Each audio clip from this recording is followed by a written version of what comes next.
With this, at a time when Maharashtra is already reeling under the worst ever drought, activist Medha Patkar has come out and alleged that bribes were paid to win over irrigation contracts, pointing at a contractor-politician nexus in the state. It's a Deputy Commissioner Income Tax Assessment Order which exposes the scam and scandal of paying not less than 44 crores out of the 287 crore one branch canal project of Gosikhurd Dam known as Ghodjiri Branch Canal. What is special about it is that the assessment order, which is based on the raid that took place at the residence of the directors of that Mahalakshmi Infra Projects Private Limited, clearly mentions the names of the political leaders, although only the initials at places and full surname at other places, and the amount paid and on what date. And it really is mind-boggling because 10% of the total project cost clearly goes straight away to Dada, as he's mentioned, that is Ajit Pawar, because it tallies with other references to AP and also to Mr. Kale, who was one of his personal secretary in 2008 when he was the irrigation minister. And through Mr. Kale, all the payments were made, as it is seen date-wise. And the next one is Sunil Deshmukh and Gadkari, 50 lakhs each, and Munde 20 lakhs. And almost all the officials, EE, CE, SE, Deputy CE, Deputy EE of the Krishna Valley Development Corporation and Vidarbha Irrigation Development Corporation, and MOEF's name also appears, and apparently the payment of 12.5 lakhs was made. Now all these details are available in the assessment order, and those in turn were taken from the seized documents from one Mr. Bhatt, who is one of the directors of the company. And the two companies together in the joint venture, including BT Patil and Sons and Mahalakshmi, they have paid 50% of the seed money, as they are calling it.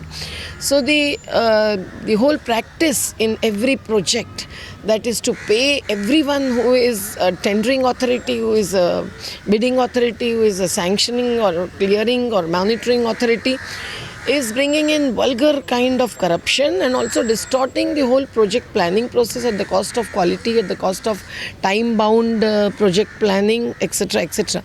And on one hand, they have no money in the state exchequer. They go in for the accelerated irrigation benefit project and so on. And on the other hand, the money is pocketed by these politicians. And because they are across the party lines, who would bell the cat is the question. So we demand that based on this order, which also shows how 60% of the over market cost is tendered cost in the Tembu irrigation project. It also shows how up to 35% of the project cost is kept reserved for distribution as seed money, so on and so forth.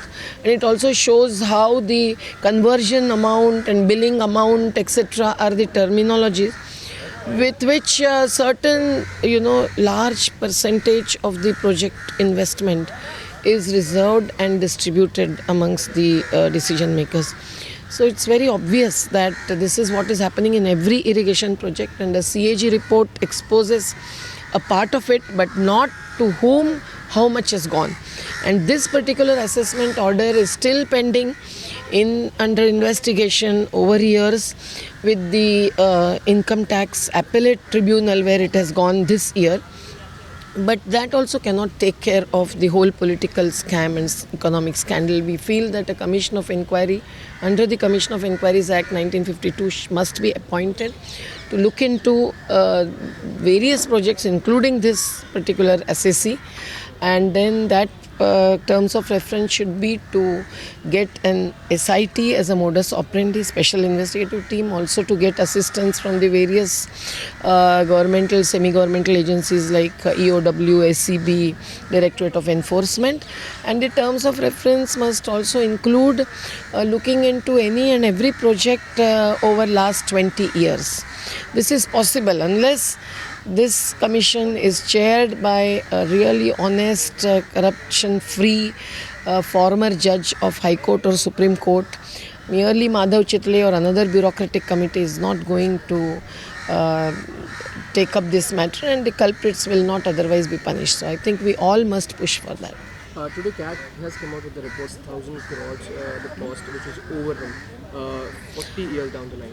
That's it. Actually, the two are complementary. The overrunning costs are to get more money for the builders, which is unjustifiable expenses, unexplainable kind of costs, which are shown as incurred, but actually that money is going into the pockets of the politicians and bureaucrats.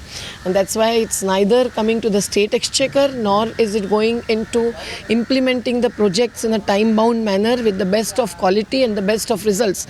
The beneficiaries are these politicians, bureaucrats who are up with vulgar corruption, and they are playing with the lives of the मी अजून काय पाहिलेले नाहीत आरोप काय. मी त्यांच्याशी मी काही दिवसापूर्वी फोनवर बोललो. त्या ज्या उपोषणाकरता बसल्या होत्या आणि त्यांच्यामधून काहीतरी मार्ग काढायचा मी प्रयत्न केलेला आहे. आज त्यांनी काय पत्रकार परिषद घेतलेली मी काही आता मला काही पाहायला मिळालं नाही. Let's get in the details on this big story. Megha joining us with more inputs coming forward. Megha, serious allegations that we've just heard coming forward from Medha Patkar. So even as the state of Maharashtra was trying to deal with the severe impact of the drought, our politicians allegedly were making the most of it and receiving kickbacks. Take us through the details that have emerged on this. Well, Nida, let's remember, at the outset, let's clarify that this is an investigation that dates back to 2011. It's a 2-year-old investigation where the income tax had in fact raided one of the builders. And during that raid of the income tax authority, they did seize a lot of documents.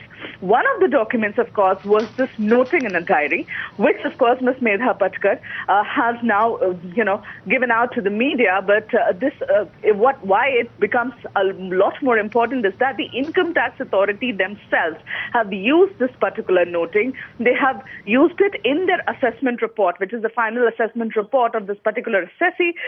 They have used that noting and have also made a bit of their own observations in this when they say that these are the details of the speed money. Now, what they call speed money, essentially, speed money is something that you are paying to the people who can help you execute your work or let it happen smoothly. So basically, in other words, bribe that is being paid. It is the document actually says that these are details of speed money paid on a certain date, which is 26th of February 2008. And it says, this particular, it's an extremely interesting noting that they have found, because it says one column says the overheads, the other column says paid, the third column says to be paid. So the Income Tax Authority then again goes on to say that it should be noted that rupees 2,226 lakhs, when we are talking about that, it's like 22 crores. Of speed money has already been paid by a certain date, and many more, much more, is to be paid if one goes by this particular noting. Now, if Ms. Medha Patkar had given this noting out just like that, had it not been a part of the income tax report, then probably, it would not have held so much of a significance. But the fact that the Income Tax Authority did use this in their final report, and this is one of the major observations of the agency. This is why, and now, of course, the report has come out. This report was under the wraps. No one knew about it. We are yet to ascertain from the income tax authorities as to what they have done about this. Did they forward it to other relevant agencies? In this case, it would be the CBI. Did they inform the state government? Have they got in touch with the other relevant agencies in this matter or not? That is one thing the income tax authorities now need to come out and tell us. But certainly, this is, there could not have been a more clearer indication to the fact that top people in the state administration and otherwise have been paid huge amounts of money to clear irrigation projects.